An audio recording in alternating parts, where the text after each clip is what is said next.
This one is called Survivor Legend.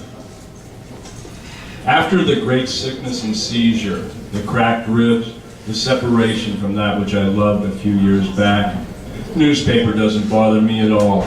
Hit me with your worst. Radio in the background, TV news doesn't matter, at its grimmest or most banal. The gripe of the day, the death of my dog, doesn't even reach me anymore. Well, maybe the dog a little. He was a good dog, just crazy like me. But nothing eats at me, not the chrome-heated street, nothing stirs the grime in my gut. I sit here wasted, basted, ill-adjusted, thrown out like a paper, and I can't stop me from being my slow, sad, awful self. But my love can. Because she loves me, I promise not to get sick again. I dance crazily around the edges of illness, of insanity, of delusion, like an aging white man who can't dance, which, come to think of it, is exactly what I am. But her kiss transforms me. I am Phoenix, turned lovely lily on a bed of ashes in mid-dance.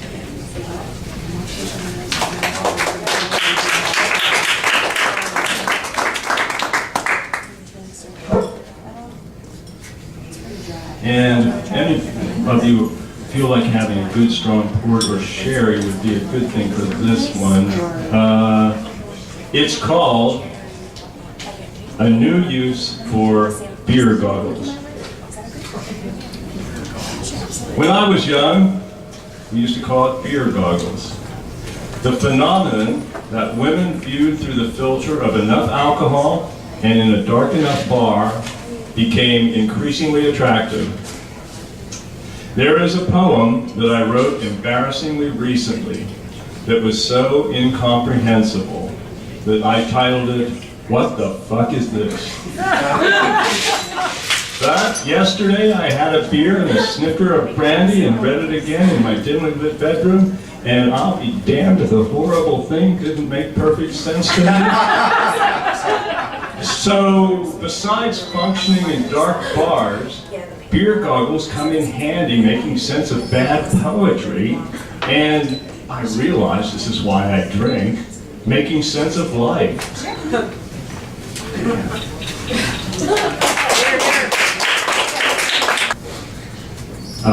I had a theme that I was thinking of for this reading, which is pairing all the poems with a certain wine.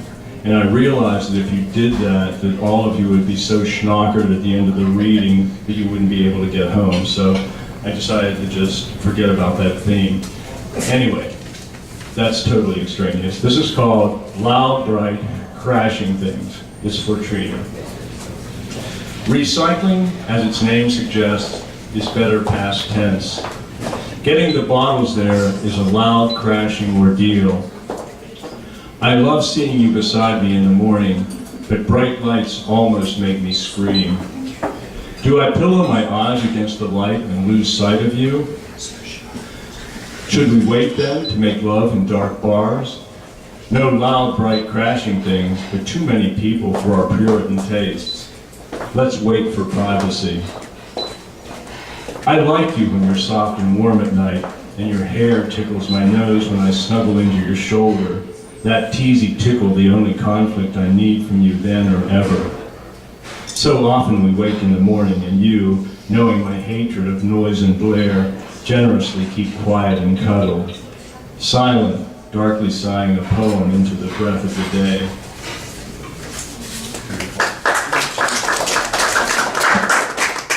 And last one, thank you for being such a great audience. I really appreciate the applause and the reactions and just being here tonight. Thank you. This one is called Acrophobia. Guess who it's for? I don't mind airplanes.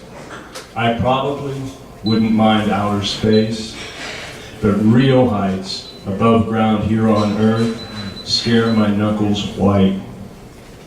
Walking or driving over bridges, even step ladders.